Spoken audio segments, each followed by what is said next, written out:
Since the closure, we've actually changed our operation a few times. We tried to serve every day, and then we tried to serve twice a week, and we realized that the task was enormous, so we decided to switch to 1 day a week delivery.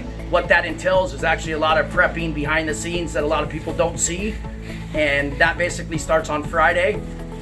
We do production Monday as well on Tuesday, and just in time to deliver meal boxes and meal kits to the community on Tuesday at 11 a.m. So last week we produced 12,500 meal kits. Our staff's been amazing. I mean, it's they've all shown up. They've all done what they've done.